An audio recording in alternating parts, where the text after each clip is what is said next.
বাংলাদেশের মাটিতে জন্ম নিয়ে ধন্য হলাম চিরধন্য। আমি জীবন দিতে পারি তাই তো এই দেশের মাটির জন্য। বাংলাদেশের মাটিতে জন্ম নিয়ে ধন্য হলাম চিরধন্য। শাহ মখদুম শাহ জালালের দিন কায়েমের এই দেশ, কবি ফরুখের কবিতা গানে মিশে আছে আমার এই দেশ।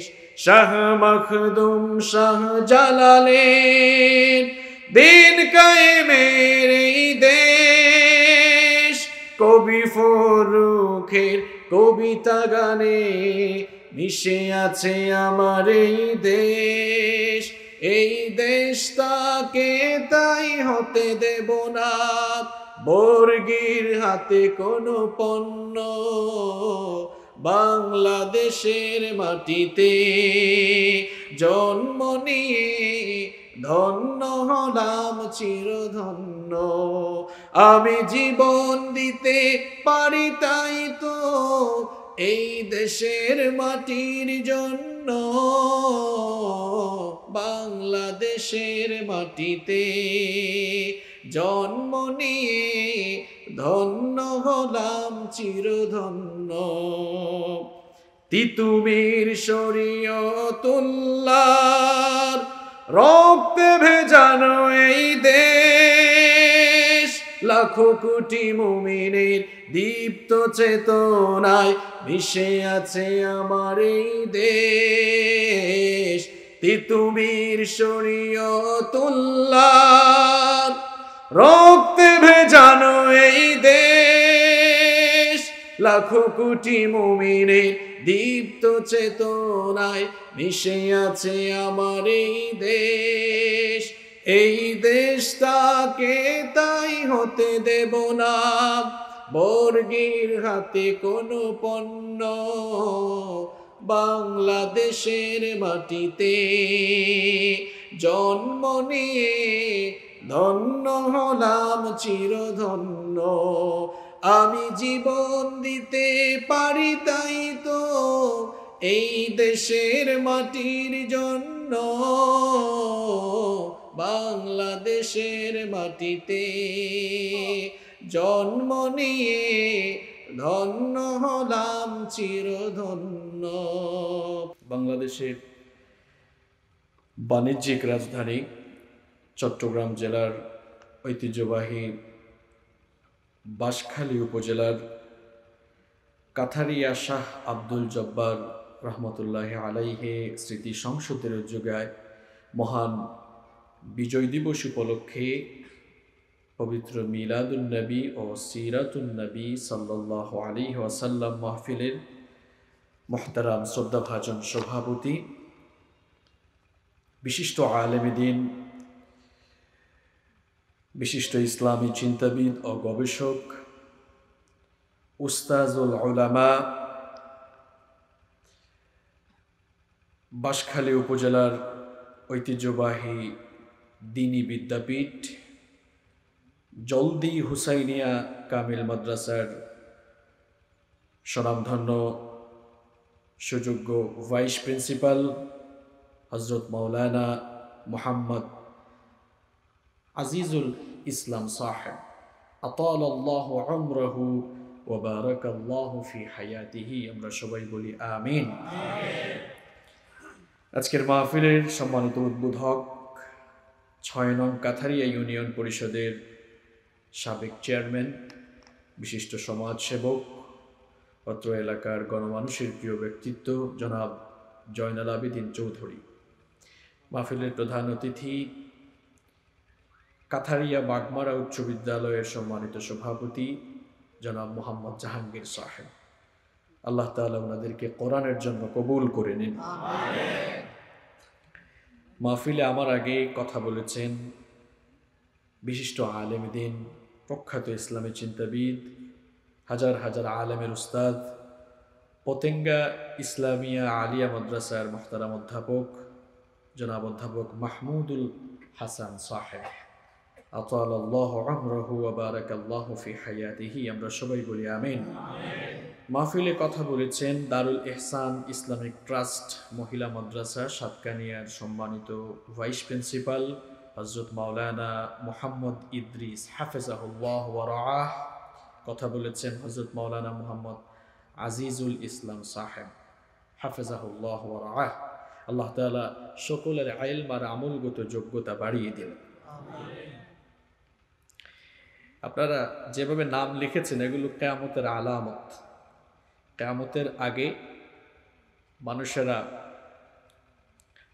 যোগ্যতা সম্পন্ন মানুষগুলোকে সম্মান দিতে ভুলে যাবে। আপনারা রাগ করিয়েন না। আবার আপনারা নাম লেখার ক্ষেত্রে টাইমিং ডিফারেন্ট হতে পারে, এটা কোনো প্রবলেম নেই। শুধু আপনাদের এখানে না, বাংলাদেশের বিভিন্ন জায়গায় আমরা এগুলো দেখি।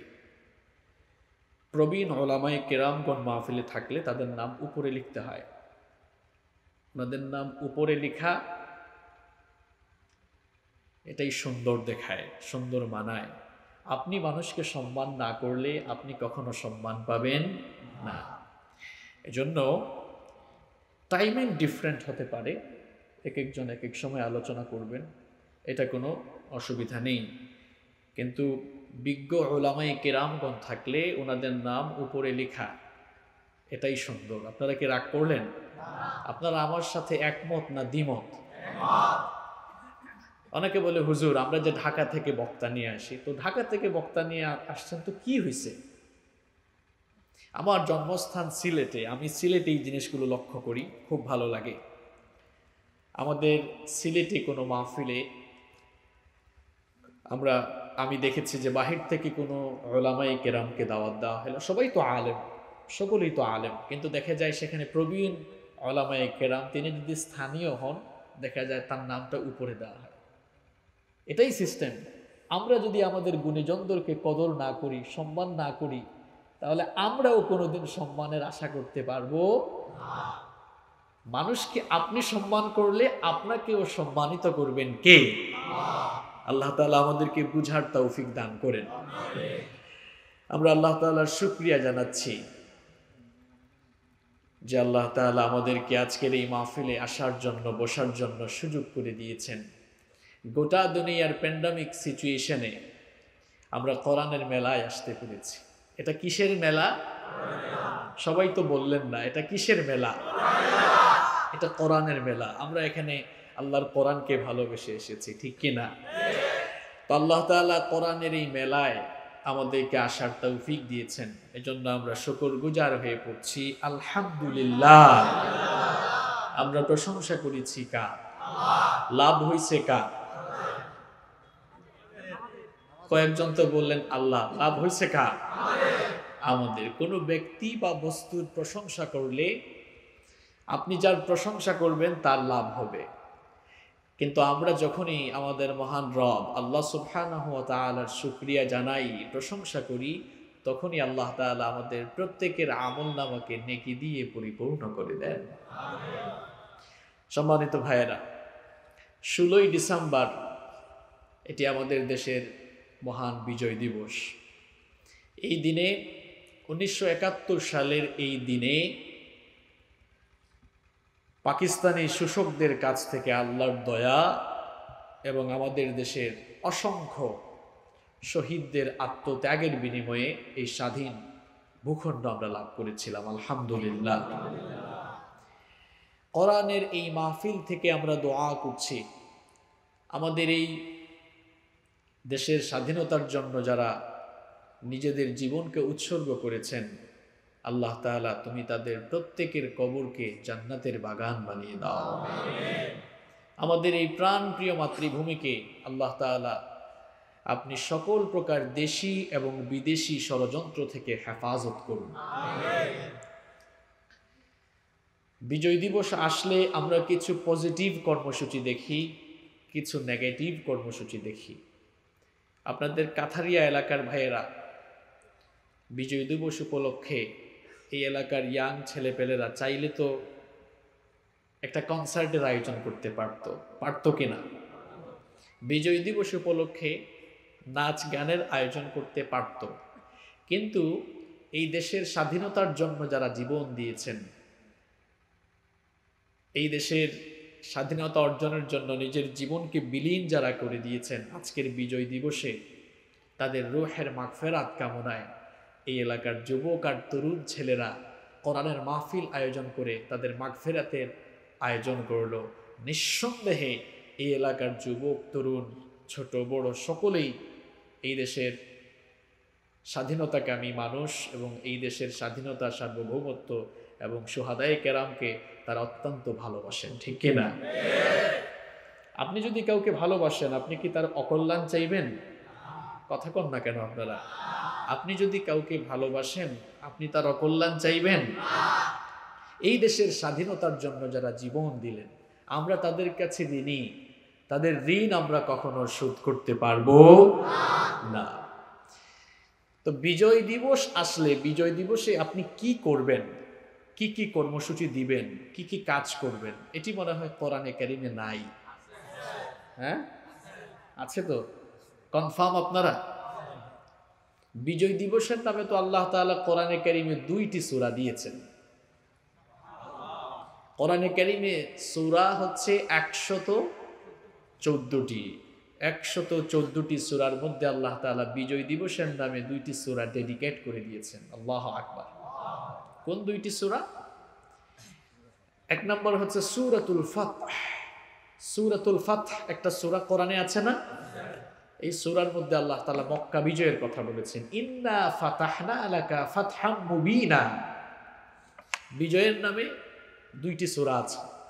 একটি হচ্ছে সূরাতুল ফাতহ, আরেকটি সূরা হচ্ছে সূরাতুন নাসর। ইদা জাআ নাসরুল্লাহি ওয়াল ফাতহ। এই সূরার মধ্যে বিজয় দিবসের করণীয় আল্লাহ তাআলা তুলে দিয়েছেন। বিজয় দিবস আসলে মুসলমানরা কি করবে, বিজয় দিবসে মুসলমানদের কি করণীয় হবে, সূরাতুন নাসরের মধ্যে আল্লাহ তাআলা সেই কর্মসূচিগুলো সুন্দর করে তুলে দিয়েছেন। এই সূরা পাইকারি হারে আপনাদের সবার মুখস্থ আছে, এজন্য প্রাণ খুলে আমার সাথে তেলাওয়াত করুন। ইদা জাআ নাসরুল্লাহি ওয়াল ফাতহ ورأيت الناس يدخلون في دين الله أفواجا فسبح بحمد ربك واستغفره إنه كان توابا। আল্লাহ তাআলা বলছেন ইদা জাআ নাসরুল্লাহি ওয়াল ফাতহ, যখন আল্লাহর মদদ, আল্লাহর সাহায্য এবং বিজয় আসবে।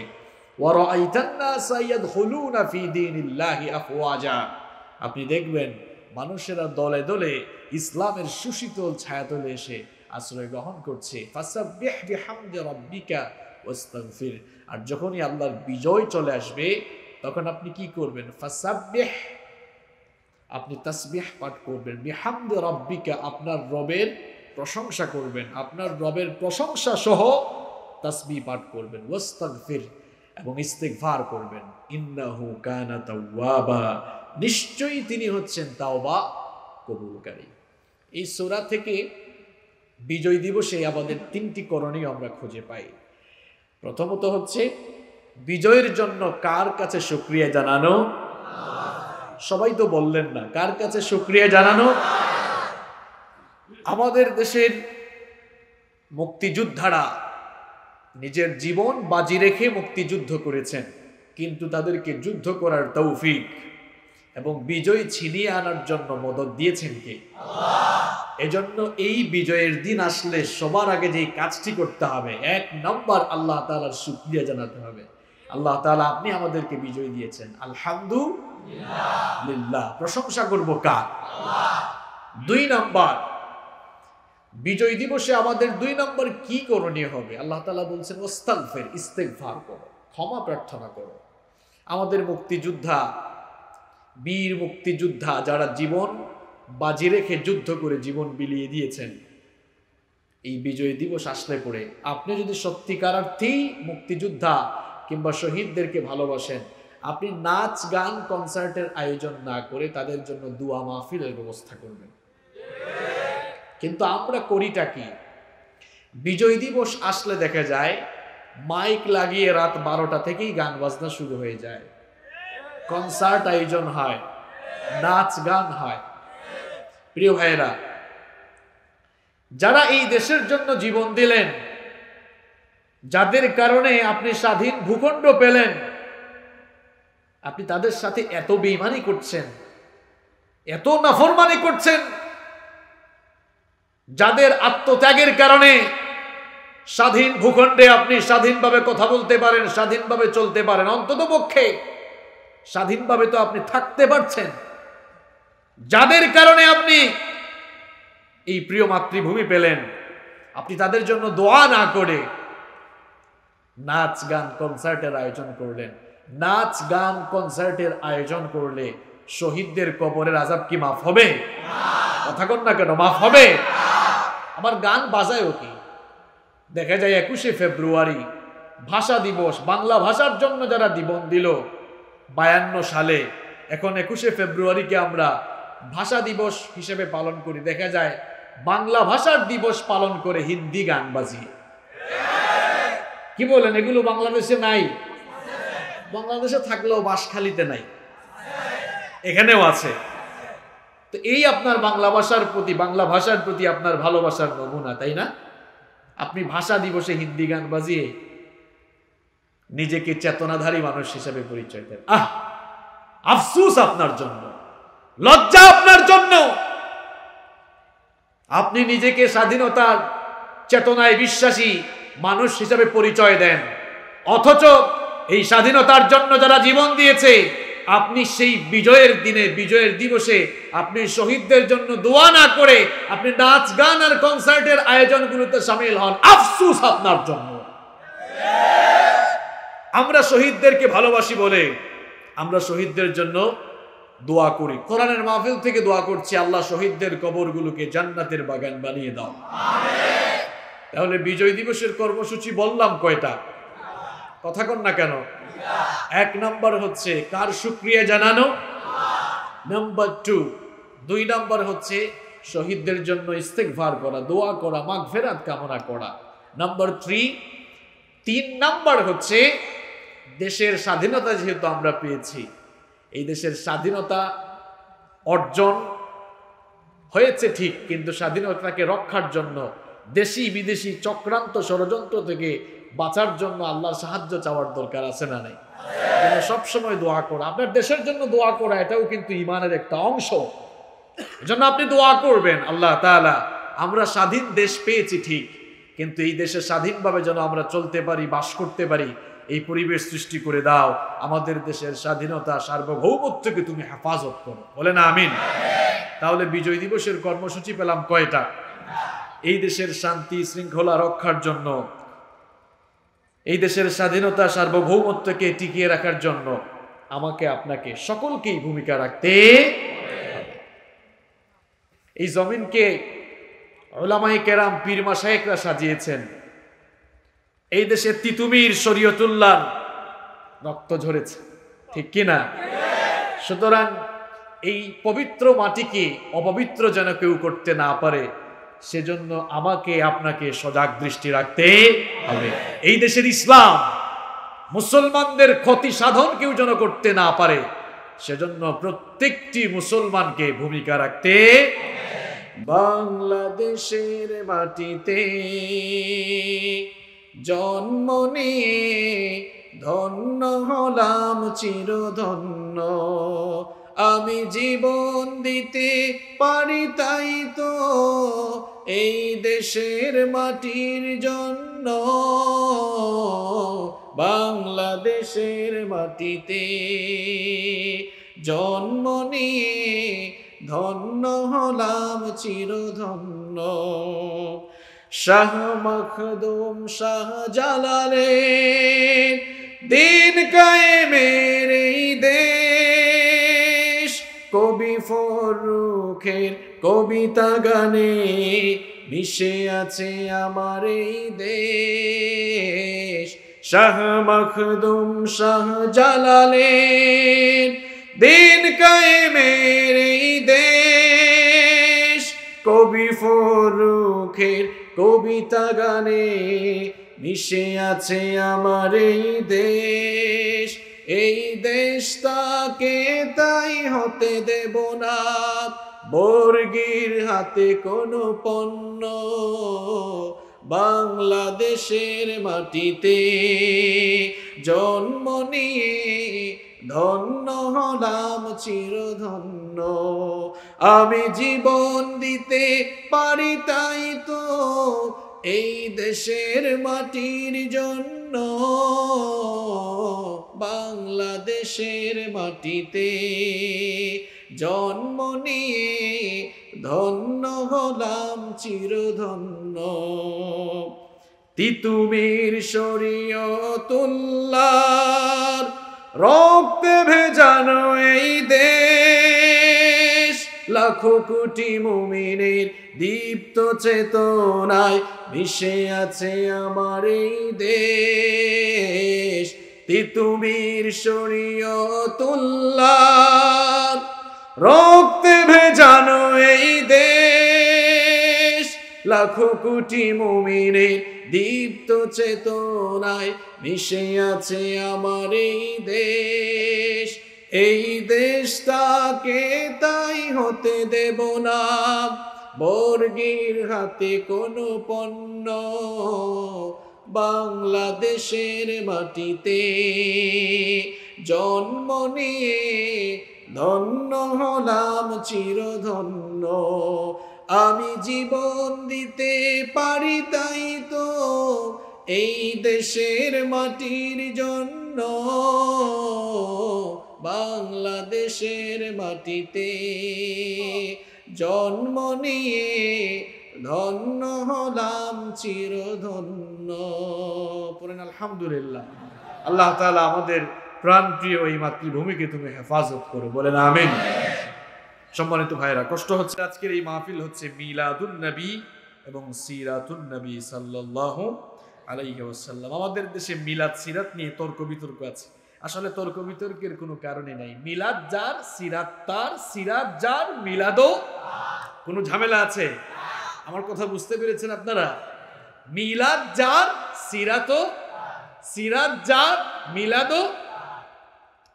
সম্মানিত ভাইয়েরা, রাসূল করিম সাল্লাল্লাহু আলাইহি ওয়াসাল্লাম তিনি হচ্ছেন এই দুনিয়ার সর্বশ্রেষ্ঠ মানুষ। সুবহানাল্লাহ পড়বেন না? তার স্পেশালিটি, তার ডিগনিটি এত বেশি, আল্লাহ তাআলার পরেই হচ্ছে তার মর্যাদা। সুবহানাল্লাহ।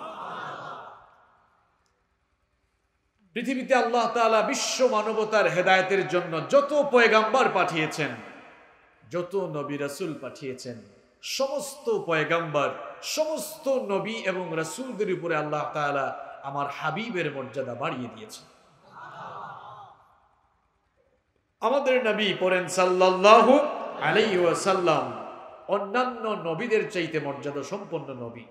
এখন প্রশ্ন হচ্ছে, কি কারণে তিনি সকল নবীদের চাইতে মর্যাদা সম্পন্ন নবী হলেন? এর কিছু রিজন রয়েছে, এর কিছু কারণ রয়েছে।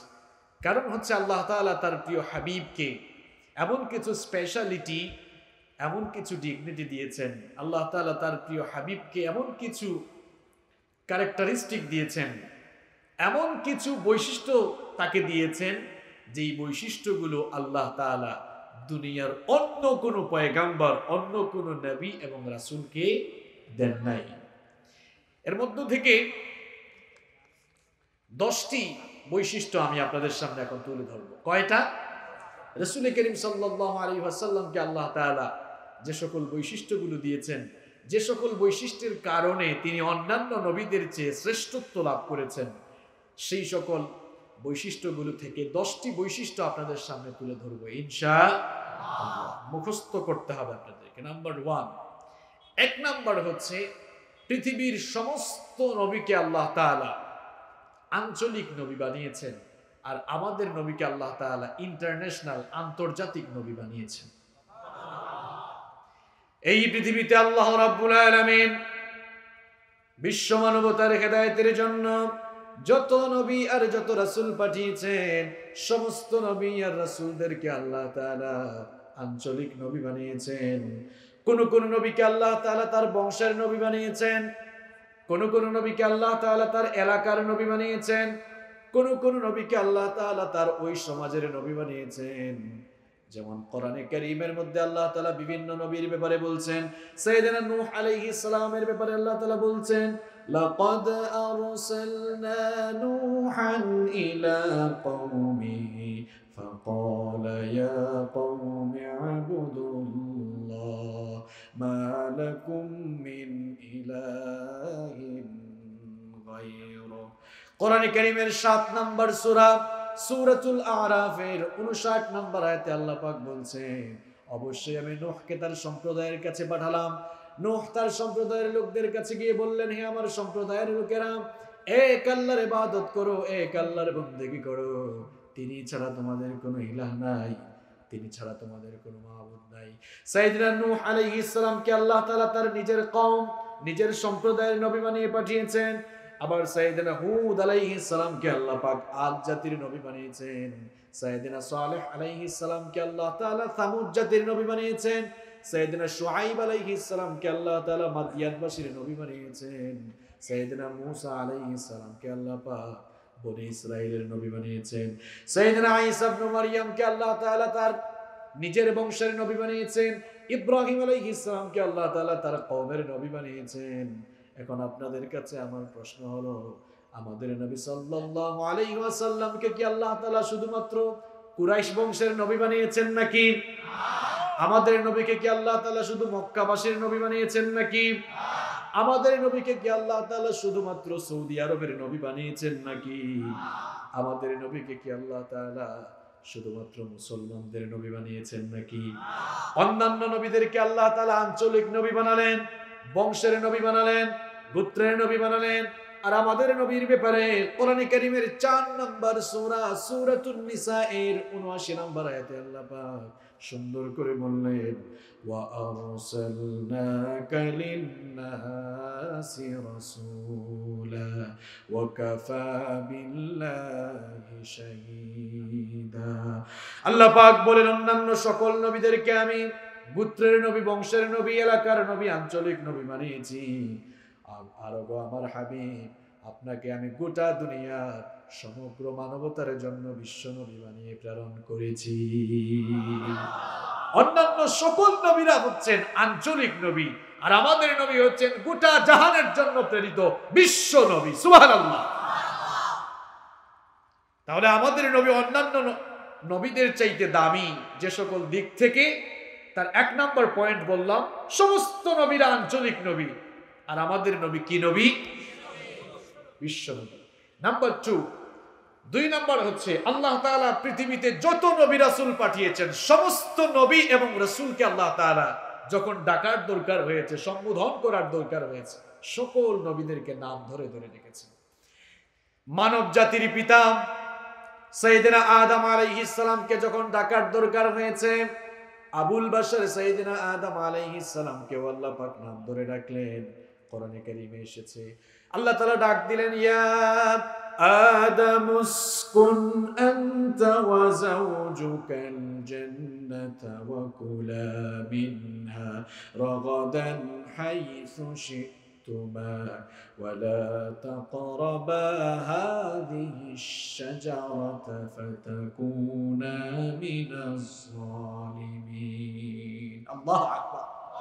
ডাকার দরকার হয়েছে, আদম আলাইহিস সালামকে আল্লাহ নাম ধরে ডাকলেন, ইয়া আদম, হে আদম। প্রিয় ভাইয়েরা, একটা এক্সাম্পল দিলে আপনারা খুব ভালো করে বুঝতে পারবেন। মানুষ বিয়ে করার পর যখন সন্তান সন্ততি হয়ে যায়, নিশ্চয়ই আপনাদের বাসখালীতেও এই চিত্র আছে, দেখবেন সন্তান সন্ততির বাবা হয়ে যাওয়ার পর তখন আর খুব কম সংখ্যক লোকেরাই ওই লোকটাকে নাম ধরে ডাকে।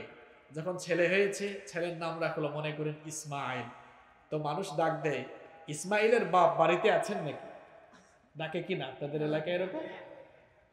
মনে করেন বাবার নাম হচ্ছে আব্দুল করিম। আব্দুল করিম সাহেব বিয়ে করার পরে যখন ছেলে হলো ইসমাইল নাম রাখলেন। দেখবেন খুব খুব কম সংখ্যক মানুষই কিন্তু আব্দুল করিম সাহেবকে আব্দুল করিম নামে ডাকবে, ঠিক আছে না?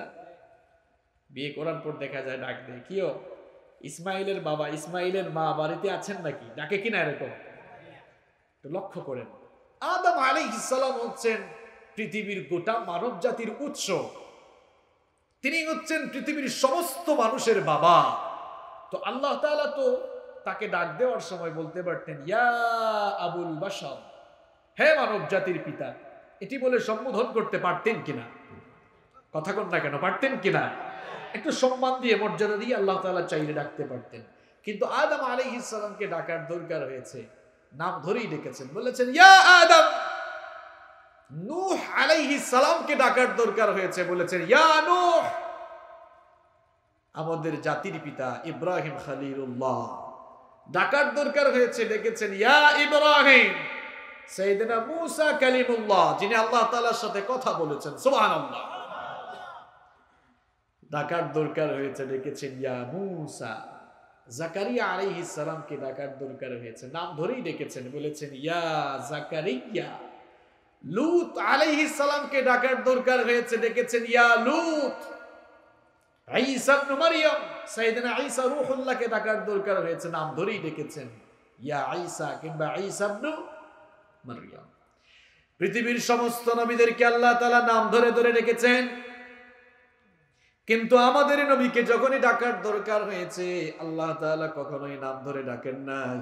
কোরআনে কারীম খুলে দেখেন, একটিবারের জন্য আল্লাহ তাআলা ইয়া মুহাম্মদ বলে সম্বোধন করেন নাই, বরং যখনই ডাকার দরকার হয়েছে তখনই আল্লাহ তাআলা তার নবীর নবুয়ত আর রিসালাতের যে বিশেষণ রয়েছে সেই বিশেষণে বিশেষায়িত করে ডেকেছেন। কোরআনে কারীমের মধ্যে এসেছে, যখনই আল্লাহ তাআলা তার নবীকে ডাকার দরকার হয়েছে কিভাবে ডেকেছেন দেখেন, ইয়া আইয়ুহান নাবিয়্যু হাসবুকাল্লাহু ওয়া মান ইত্তাবা'আকা মিনাল মুমিনিন। ডাকার দরকার হয়েছে, বলেন না ইয়া মুহাম্মদ, বলেছেন ইয়া আইয়ুহান নাবিয়্যু, হে আমার নবী, সুবহানাল্লাহ।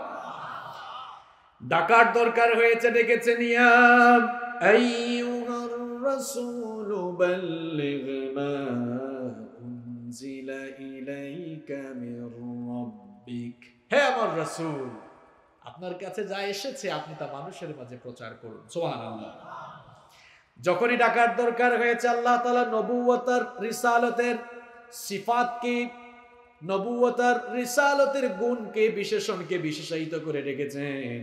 আবার আমার নবী চাদর গায়ে দিয়ে, কম্বল গায়ে দিয়ে শুয়ে আছেন, এই চিত্র দেখে আমার আল্লাহর ভালো লাগলো।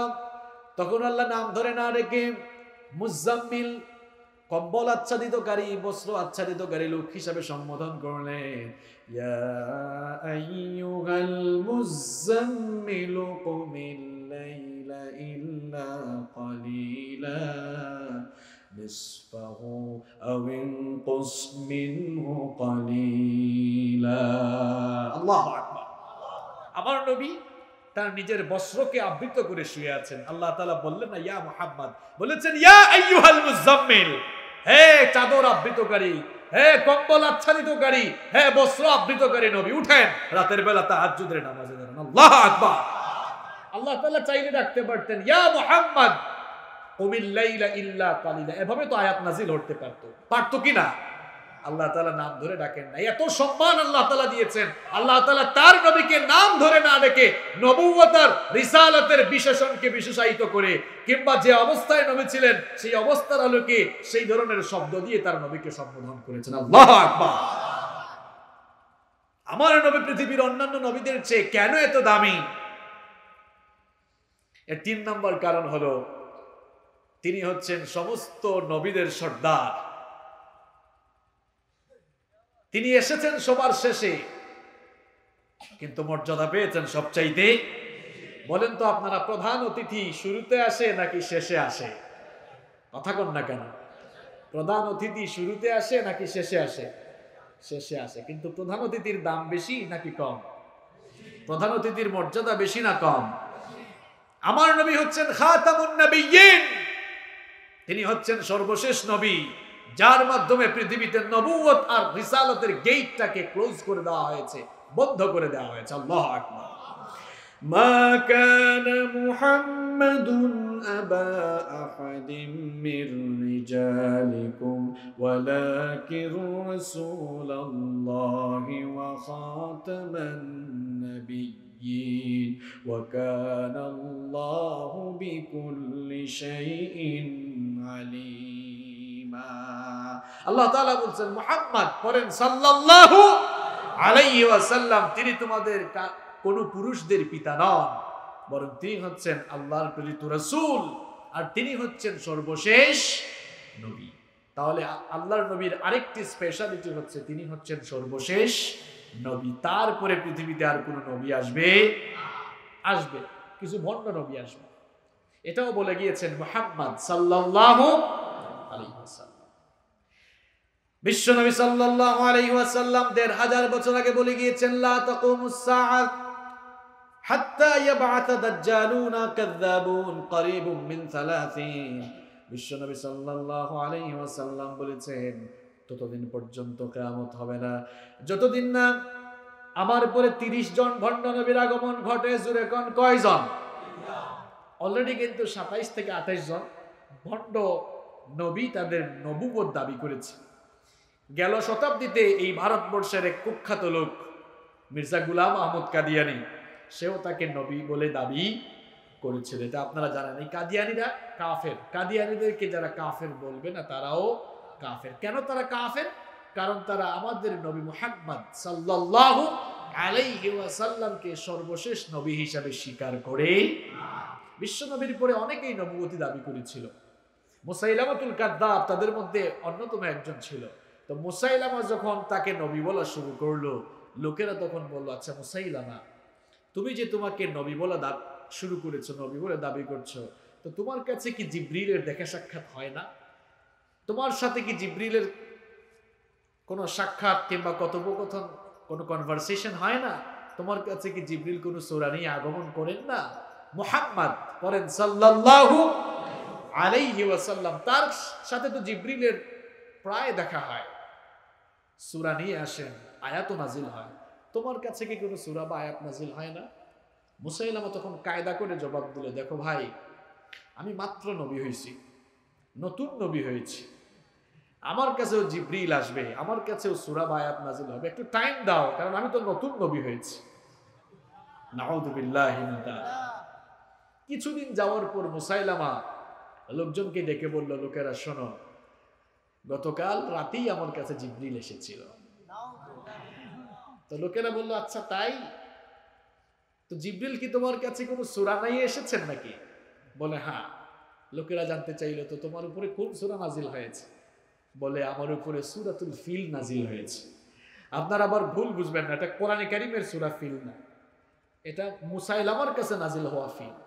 তো লোকেরা বলল, আচ্ছা তাই, তো তোমার কাছে নাজিল হওয়া সূরা একটু তেলাওয়াত করে শোনাও তো।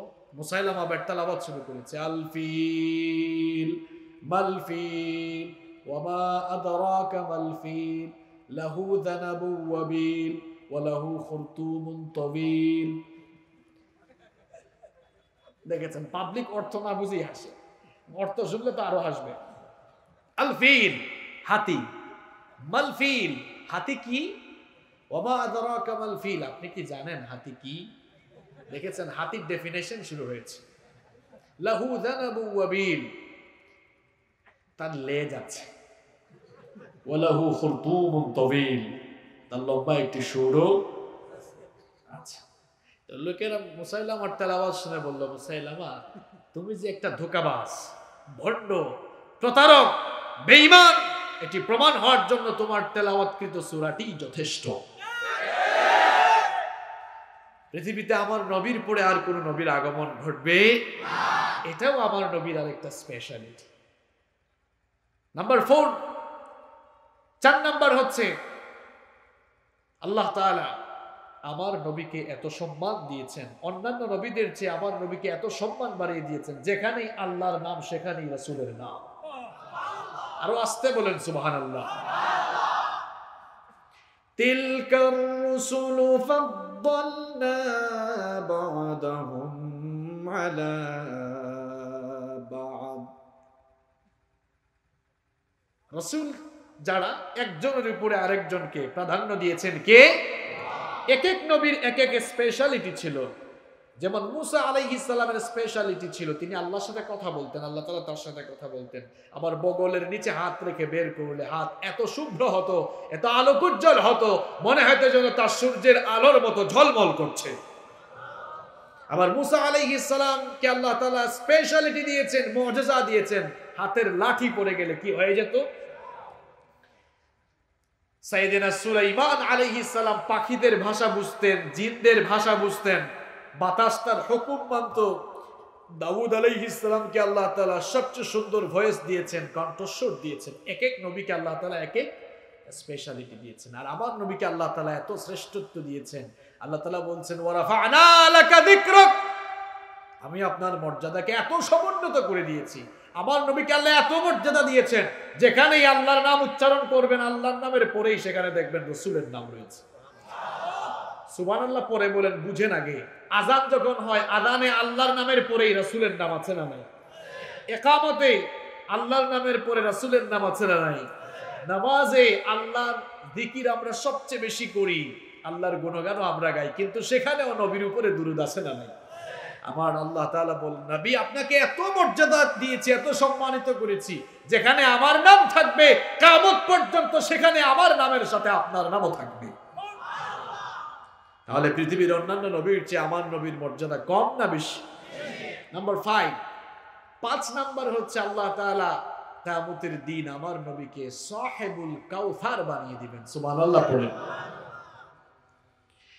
কিয়ামতের কঠিন বিভীষিকাময় দিনে হাসরের মাঠে দুনিয়ার সকল মানুষগুলো গিয়ে সমবেত হবে। আমার ভাইয়েরা, হাসরের দিনটা বড় ভয়ঙ্কর হয়ে যাবে। এখন তো সূর্য মানুষের মাথার থেকে 9,30,00,000 মাইল দূরে, 9,30,00,000 মাইল দূরের সূর্য কিয়ামতের দিন মানুষের মাথা 1 কিংবা 2 মাইল উপরে নেমে আসবে। সূর্যের প্রচন্ড তাপে জমিন সেদিন তামার জমিনে পরিণত হয়ে যাবে। গুনাহগারদের মাথার চান্দি ফেটে মগজগুলো টকবক করে গলে গলে বেয়ে বেয়ে পড়তে থাকবে। আহারে সে কঠিন দৃশ্য আমি আপনাদেরকে কেমনে বুঝাই। মহিলারা যখন চুলায় ভাত রান্না করে পানি গরম হয়ে যাওয়ার পর চাল যেমন করে ফুটতে থাকে, মাথার 1 কিংবা 2 মাইল উপরে যখন সূর্য নেমে আসবে, গুনাহগারদের মাথার চান্দি ফেটে মগজগুলো টকবক করে গলে পড়তে থাকবে। মানুষেরা এত বেশি পিপাসার্ত হয়ে যাবে, পিপাসার যন্ত্রণায় মানুষের জিহ্বাটা বের হয়ে কুকুরের মতো নাভিস্থল পর্যন্ত ঝুলতে থাকবে। আল্লাহু আকবার। হাসরের সেই কঠিন বিভীষিকাময় দিনে কোনো নদী নালা থাকবে না, খাল বিল থাকবে না, টিউবওয়েলও পাবেন না। টিউবওয়েল চেপে পানি পান করার কোনো সুযোগ আছে নাকি গান? হাসরের সেই কঠিন দিনে শুধুমাত্র কাউসার থাকবে। বিশ্বনবী সাল্লাল্লাহু আলাইহি ওয়াসাল্লামকে সেদিন আল্লাহ তাআলা সাহেবুল কাউসার বানিয়ে দিবেন। বুখারীর বর্ণনা, বিশ্বনবী সাল্লাল্লাহু আলাইহি ওয়াসাল্লাম বললেন, ও আমার সাহাবীরা ভালো করে শোনো, কিয়ামতের দিন আকাশের মধ্যে যতগুলো তারকা রয়েছে এর চাইতেও বেশি কাউসারের পেয়ালা আল্লাহ পাক আমাকে দান করবেন, আর আমি আমার উম্মতের লোকদেরকে কাউসার বিলাতে থাকবো। আমার ভাইয়েরা, কাউসারের পানি হচ্ছে দুধের চাইতেও সাদা, মধুর চাইতেও মিষ্টি। আর এই কাউসারের পানি যারা একবার পান করবে চিরজীবনের জন্য তাদের তৃষ্ণা নিবারণ হয়ে যাবে। কিয়ামতের দিন এই কাউসারের মালিক বানানো হবে যাকে, তিনি হচ্ছেন মুহাম্মদ সাল্লাল্লাহু। আমার নবী অন্যান্য নবীদের চেয়ে যে কারণে শ্রেষ্ঠ, তার শ্রেষ্ঠত্বের 6 নম্বর দিক হলো আমার নবীকে আল্লাহ তাআলা কিয়ামতের দিন সুপারিশকারী বানাবেন, যার সুপারিশ ছাড়া কিয়ামতের দিন আল্লাহ তাআলা বিচারই শুরু করবেন না। আল্লাহু আকবার। কত পাওয়ারফুল নবী, যার মুখ থেকে আবেদন বের না হলে আল্লাহ তাআলা কিয়ামতে বিচার কাজই শুরু করবেন না। আল্লাহু আকবার। কিয়ামতের দিন খুব ভয়ঙ্কর হয়ে যাবে। বিচারের দিনটা কত বেশি লম্বা হবে শুনেন।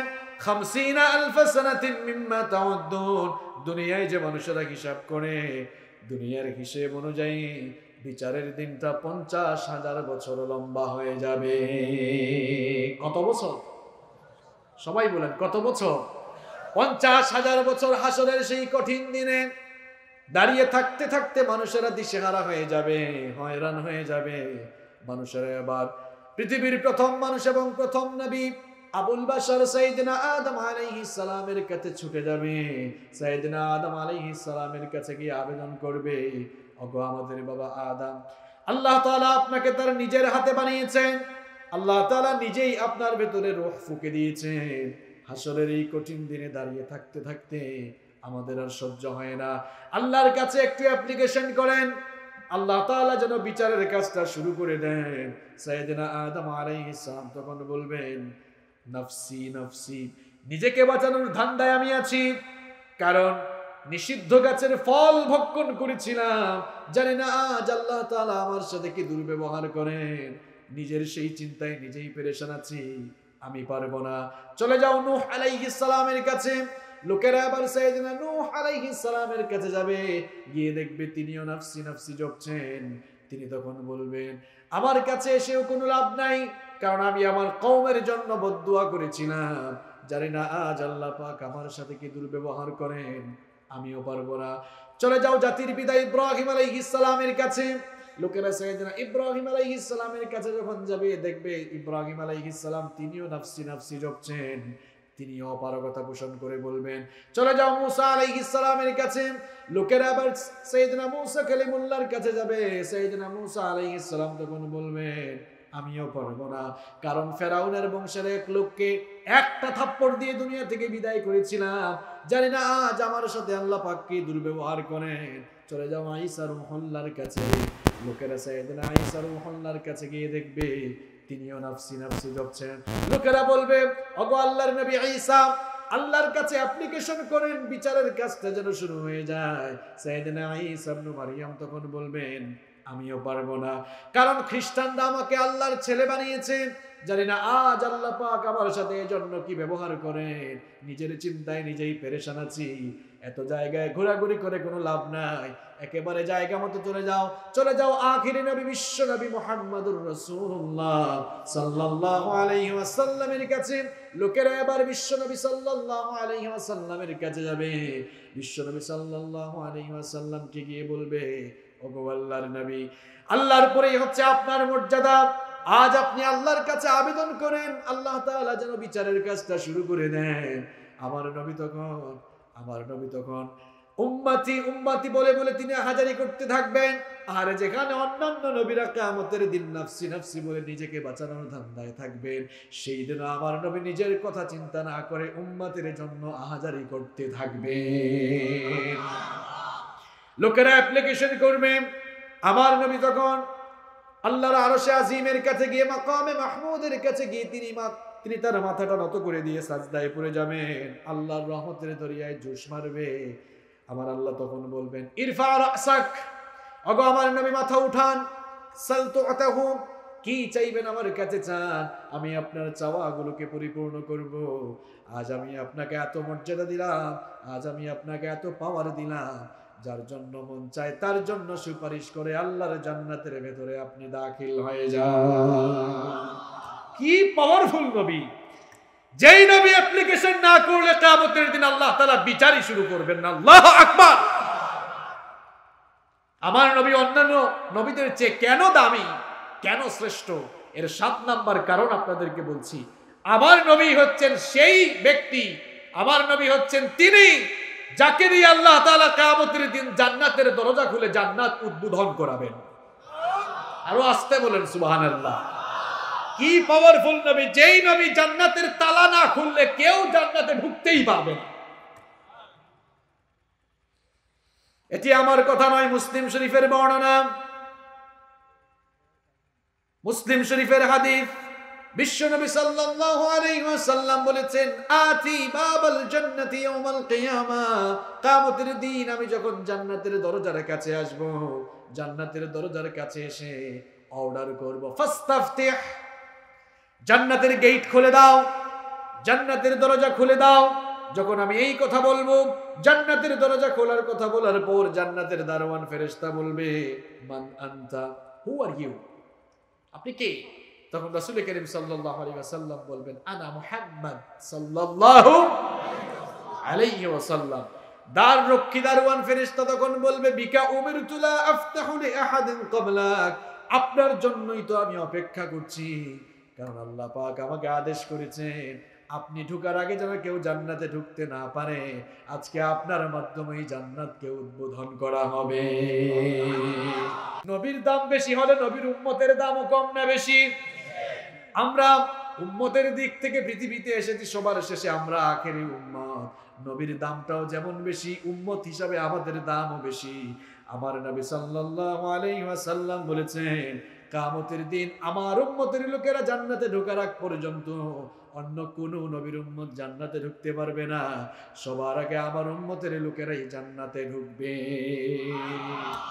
নবীর দামও যেমন বেশি, উম্মতের দামও কম না বেশি? আমাদের উম্মতের ব্যাপারে আল্লাহ তাআলা বলেছেন, কুনতুম খায়রা উম্মাতিন উখরিজাত লিন-নাসি তা'মুরুনা বিল মা'রুফি ওয়া তানহাউনা আনিল মুনকার। তোমরাই হচ্ছে শ্রেষ্ঠ জাতি, তোমাদেরকে বের করা হয়েছে মানবতার কল্যাণের জন্য। তোমরা মানুষদেরকে সৎ কাজের আদেশ দিবে আর অসৎ কাজ থেকে নিষেধ করবে। আমাদেরকে অন্যান্য উম্মতের চাইতে মর্যাদা সম্পন্ন শ্রেষ্ঠ উম্মত বানিয়েছেন কে? আমার নবী অন্যান্য নবীদের চেয়ে শ্রেষ্ঠ। তার ৮ নম্বর কারণ হলো আমার নবীর চরিত্র এত সুমহান চরিত্র। আমার নবীর চরিত্র বর্ণনায় আল্লাহ তাআলা তার নিজের সিফাতি নামকে ডেডিকেট করেছেন। আল্লাহু আকবার। আমার নবীর চরিত্রের বর্ণনার দিকে আল্লাহ তাআলা তার নিজের একটা নাম বরাদ্দ করে দিয়েছেন, ওয়া ইন্নাকা লাআলা খুলুকিন আযীম। নবীর চরিত্র বর্ণনায় আল্লাহ তাআলা বললেন, আমার নবী আযীম, সুমহান এক আদর্শের উপরে প্রতিষ্ঠিত। সুবহানাল্লাহ বলেন।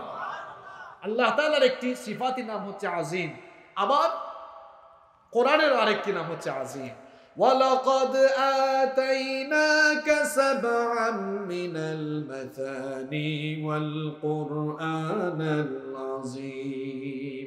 আমি আপনার উপরে নিত্য পাঠনীয় সপ্তবাক্য অর্থাৎ সূরাতুল ফাতিহা এবং নাজিল করেছি আল কুরআনাল আযীম। আল্লাহ তাআলার একটি নাম আযীম। কোরআনের শান মান বর্ণনায় আল্লাহ তাআলা তার এই আযীম শব্দ ব্যবহার করলেন, আর তার নবীর চারিত্রিক গুণাবলী বর্ণনায় আল্লাহ তাআলা তার এই সিফাতি নাম আযীম শব্দ বরাদ্দ করে দিয়েছেন। সুবহানাল্লাহ। আমার নবীকে এমন এক চরিত্র আল্লাহ তাআলা দিয়েছেন, আমরা যারা মুসলমান, আমরা যারা নবীর উম্মত, শুধু আমরাই আমার নবীর গুণগান গাই না, প্রশংসা করি না।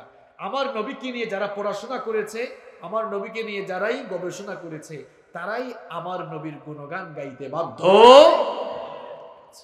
যারা নবীর জীবনী জানে না, পড়াশোনা করে নাই, গবেষণা করে নাই, তাদের কথা ভিন্ন। কিন্তু বাসখালীর মুসলমানরা, আপনারা জানলে অবাক হয়ে যাবেন, আমার নবীকে নিয়ে যারাই পড়াশোনা করেছে, সে যে ধর্মেরই মানুষ হোক না কেন, আমার নবীর গুণগান গাইতে সে বাধ্য। হিন্দু হোক, বৌদ্ধ হোক, খ্রিস্টান হোক, যে ধর্মেরই হোক না কেন, পড়াশোনা যেই করেছে আমার নবীকে নিয়ে, সেই আমার নবীর গুণগান করতে বাধ্য হয়েছে। দেখেন, হিন্দুদের মধ্যে একজন নামকরা লোক মহাত্মা গান্ধী। মহাত্মা গান্ধীর নাম শুনেছেন আপনারা? ফাদার অফ ইন্ডিয়া বলা হয়। ব্রিটিশ বিরোধী আন্দোলনের অন্যতম পুরোধা ছিলেন, অন্যতম নেতা ছিলেন। তিনি রাসূল করিম সাল্লাল্লাহু আলাইহি ওয়াসাল্লামের বায়োগ্রাফি পড়লেন, রাসূল করিম সাল্লাল্লাহু আলাইহি ওয়াসাল্লামের জীবনী অধ্যয়ন করলেন, জীবনী পড়লেন। জীবনী পড়ার পর তিনি বললেন, ইসলাম didn't come through the sword in this world. পৃথিবীতে ইসলাম তরবারির মাধ্যমে আসে নাই। আমি এতদিন শুনেছি পৃথিবীতে ইসলাম নাকি তরবারির মাধ্যমে এসেছে, কিন্তু মুহাম্মাদের জীবনী পড়ে দেখলাম পৃথিবীতে ইসলাম তরবারির মাধ্যমে আসে নাই, বরং ইসলাম এসেছে মুহাম্মাদের চারিত্রিক সুভাষ দিয়ে। কথাটি কোনো মুসলমানের না কোনো হিন্দুর? তিনি বললেন, I have studied lot of biographies in my life, but the biography of Prophet Muhammad was an unique, unparalleled and fantastic biography which I have ever read. তিনি বললেন, পৃথিবীতে তো বহু মানুষের জীবনী আমি পড়লাম, কিন্তু এই লোকটার জীবনী পড়ে আমি দেখলাম তিনি হচ্ছেন ব্যক্তিত্বের দিক থেকে অনন্য, অসাধারণ, অতুলনীয়, যার সাথে পৃথিবীর কোনো মানুষের তুলনাই চলে না। যে ধর্মেরই মানুষ হোক না কেন, আমার নবীকে নিয়ে যারাই পড়াশোনা করেছে, গবেষণা করেছে, আমার নবীর গুণগান গাইতে বাধ্য হয়েছে। বৌদ্ধদের শীর্ষ একজন ধর্মীয় নেতা দালাই লামা, আপনারা অনেকেই তার নাম শুনেছেন। তিনি তিব্বতের প্রধান ধর্মীয় গুরু ছিলেন। আমার নবীর জীবনী যখন তিনি পড়লেন, নবীজির ব্যাপারে তার ধারণা পাল্টে গেল। তিনি তখন বললেন, prophet Muhammad is the best example for the entire humanity. তিনি বললেন, নবী মুহাম্মদ হচ্ছেন গোটা পৃথিবীর মানবতার জন্য সবচাইতে অনুপম দৃষ্টান্ত। তিনি আরো বললেন, we should follow the path which shown by the prophet Muhammad to get global peace. সবাই তো শান্তির কথা বলে, কিন্তু সত্যিকারার্থেই যদি গোটা বিশ্বের মানুষ শান্তি পেতে চায়, তাদের উচিত হচ্ছে মুহাম্মাদের দেখানো পথকে অনুসরণ করা। এটা কোনো মুসলমানের কথা নয়, বৌদ্ধদের শীর্ষ পর্যায়ের ধর্মীয় নেতা দালাই লামা এই উক্তি করেছেন। আপনি গুগলে সার্চ করে দেখেন, সব পাবেন, আমি বানিয়ে বানিয়ে বলছি না। শুধু হিন্দু আর বৌদ্ধ নয়, খ্রিস্টানদের নামকরা ব্যক্তিরা, তারাও নবীজির জীবনী পড়ে ধারণা পাল্টে গিয়েছে। নিশ্চয়ই আপনারা মাইকেল এইচ হার্টের নাম শুনেছেন। মাইকেল এইচ হার্টের একটি বহুল পরিচিত বই হচ্ছে দি 100, বিশ্বের শ্রেষ্ঠ 100 মনীষীর জীবনী, a ranking of the most influential persons in history। ইতিহাসের বিখ্যাত 100 মানুষের জীবনী তিনি সেখানে উল্লেখ করেছেন।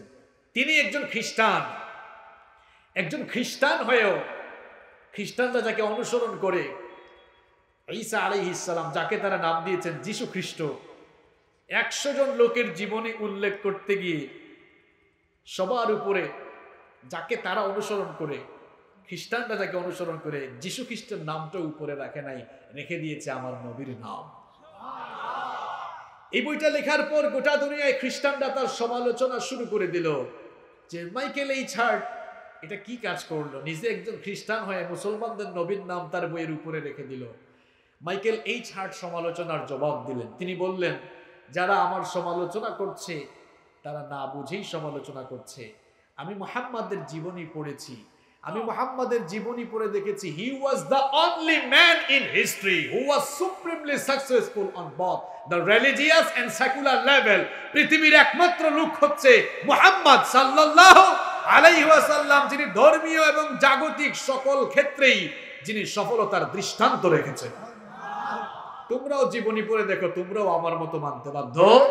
তিনি আরো বললেন, মুহাম্মাদের জীবনী পড়ার পর আমার আর এই কথা বলতে কোনো আপত্তি নেই, he must be called the saviour of humanity. এই কথা বলতে আমার কোনো আপত্তিই নেই, মুহাম্মদ হচ্ছেন গোটা দুনিয়ার মানবতার ত্রাণকর্তা।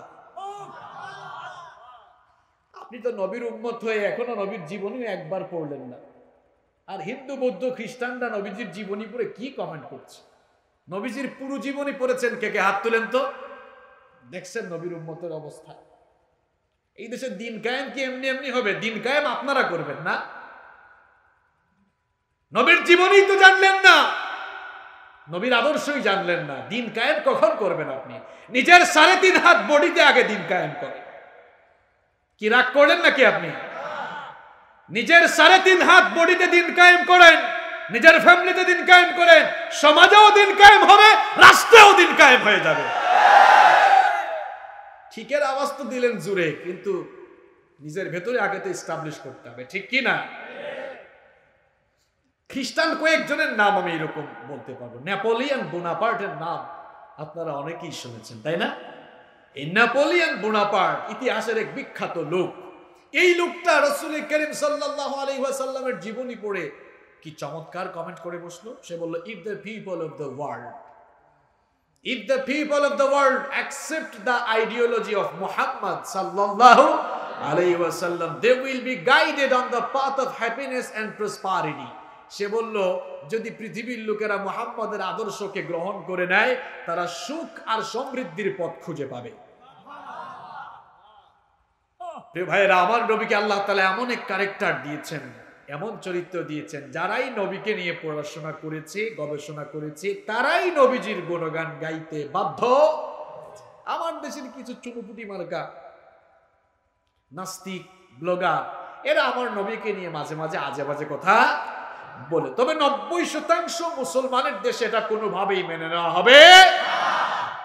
এজন্য আমরা বলতে চাই, তোমার ইসলাম ভালো লাগে না, আমাদের কোনো আপত্তি নাই, কিন্তু আমাদের হৃদয়ের স্পন্দন, আমাদের কলিজার টুকরা নবীকে নিয়ে আজে বাজে কথা বলতে পারবা?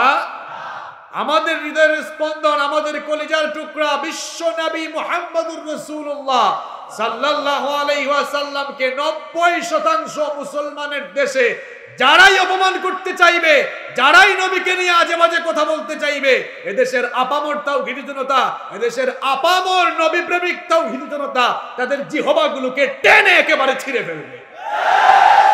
নবীজির অপমান মুসলমানরা সইতে পারে না।